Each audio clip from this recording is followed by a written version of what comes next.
helicopter carrying a precious load flies onto the island of Arecibo, Puerto Rico. William is waiting in his office for the cargo to arrive. The helicopter lands on the property of Bioethics Industries, and instantly the entire facility is being informed of its arrival. They walk toward the experimental laboratory, and Ed follows them. The donor is being placed and unpacked in the laboratory next to a robot body. William and Ed talk about the details of the donor's death, then proceed with the experiment. Ed checks the donor's cortex activity and declares him to be viable. His biological brain will be replicated inside of a synthetic brain. William tells Ed to begin the process. The neural probe designed to perform the task is engaged, and the process of transferring the soldier's brain begins. William initiates the neural imprint and works on the application of the human mind onto the synthetic one. He activates all of the functions of the mind and tells Margaret to energize the body. The replica awakes and William addresses it by name as it starts moving. It asks who he is and William explains that he has transitioned into a synthetic brain. While coming online, it begins to freak out and rip itself apart, tearing out part by part until William shuts the subject down.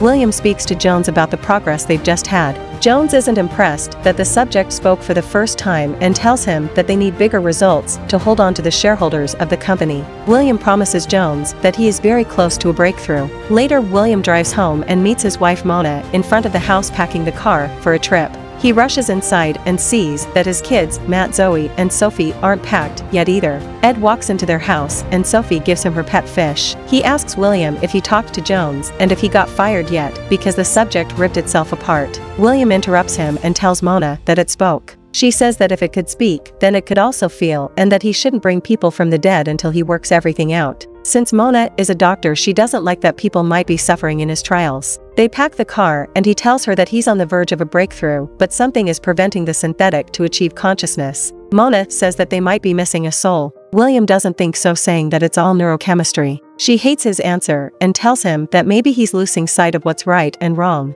Ed greets them off. Later, they're driving in the rain and almost hit a truck. It's a close call, but they're fine. Suddenly a tree hits the car and kills Mona. Then William drives off a cliff and into the water. He regains consciousness and checks if anyone is alive. No one apart from him has survived the crash. William doesn't call an ambulance, but instead he called Ed. He's brought their equipment there and follows William to the bodies. William asks him to help him, but Ed thinks that they should call the police. Eventually, Ed changes his mind and helps William transfer the minds of his family into the equipment. They get to the facility, and Ed tells him that there is a reason why he hasn't made human clones yet, because they never turn out right. He asks William if he's prepared to terminate the process if something goes wrong. William doesn't give a straight answer. He just wants to do it. Ed shows him the pods in which he could replicate the bodies, but he's worried that William still hasn't perfected the process of transferring the mind. They get to the bodies and William pleads with Ed not to share what has happened to anyone. Furthermore, he asks him to get rid of the bodies. He agrees and tells him that he'll meet him back at the house. When Ed arrives there, he opens the truck and William sees that there are only 3 pods to make the bodies. He can't choose which member of his family to resurrect, so he writes their names on a piece of paper and asks Ed to pick.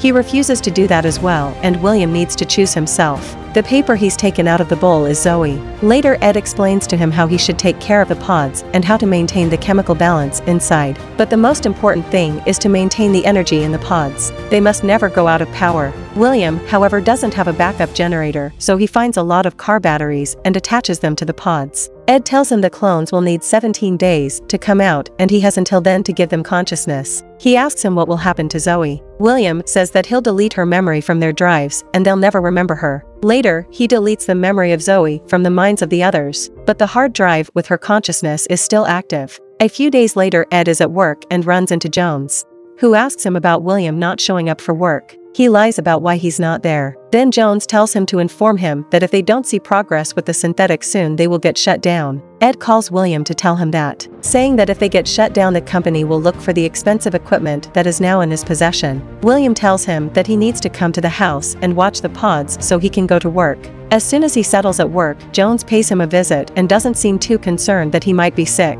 On his desk, he sees Zoe's drawing, and when he goes back home, he has it with him. As he's walking to his front door, he runs into Matt's teacher, who has come to check up on him because he hasn't been to school in 5 days. Ed has handled that situation by telling her that the boy has chicken pox. Then, he asks William why he hasn't called the kids' school and Mona's work to tell them something, as if he was expecting that no one would notice his entire family disappear. Later, he takes out all of their laptops and phones. He uses them to email the kids' school and also to text with his children's friends, making it look like they're still alive. Meanwhile, Margaret is overseeing the reparations on the robot body. William is working from home, trying to find a way to transfer the mind from one body to another. He runs an unsuccessful simulation and is beginning to lose hope. The clones are almost ready. Ed keeps covering him at work and he keeps running one simulation after another. 17 days since the accident.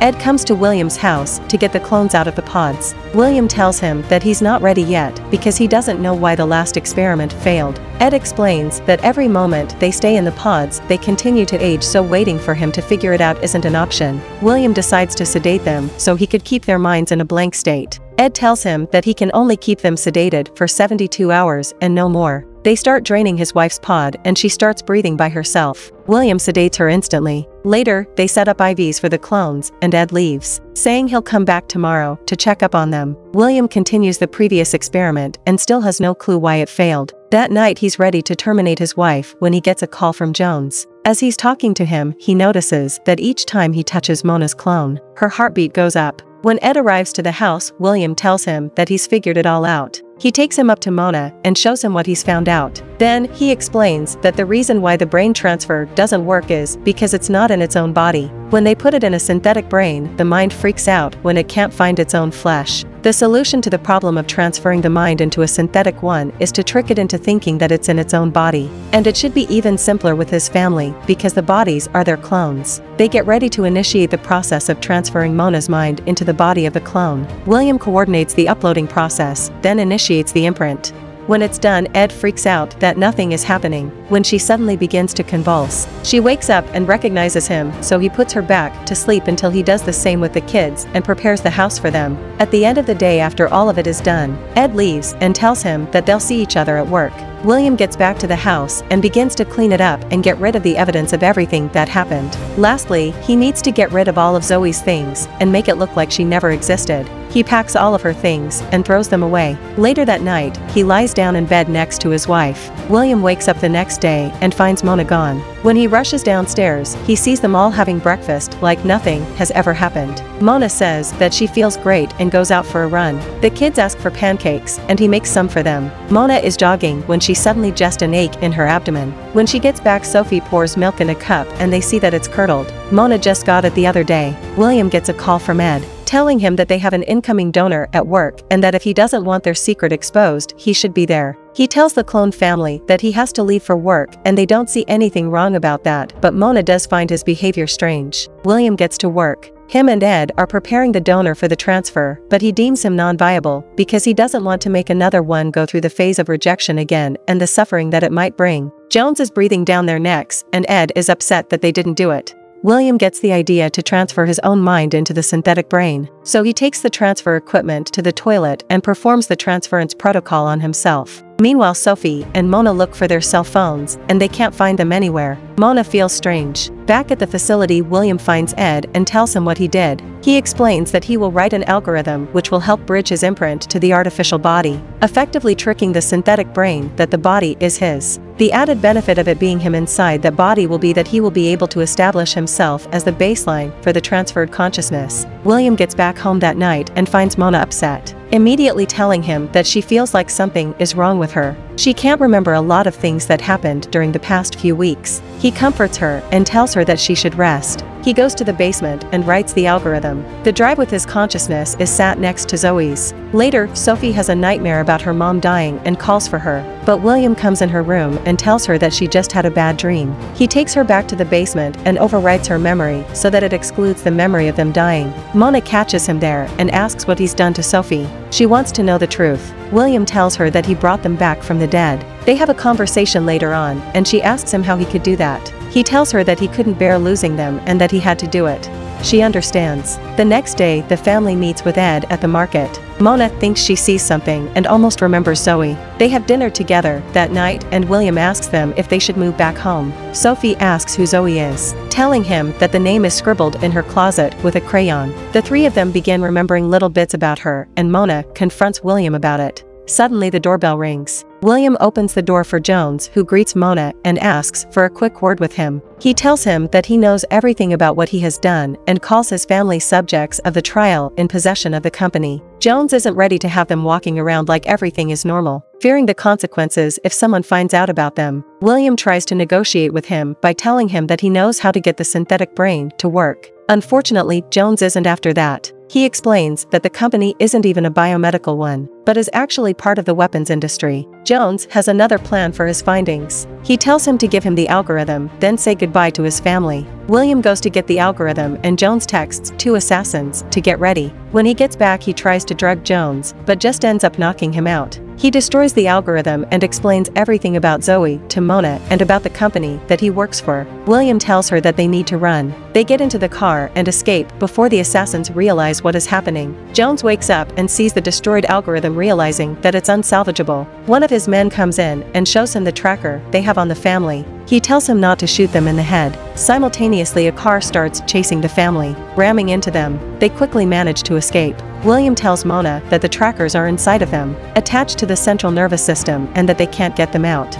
Mona has another idea about that and tells him to drive to the clinic where she works. When they arrive, Mona gets them in a room and tells Sophie to get on the bed as she prepares a defibrillator. She explains that she can fry the trackers that way. Meanwhile, the assassins arrive at the hospital and see that one tracker goes dark. Mona places the defibrillator on Matt's chest next and shocks him, and his tracker goes dark.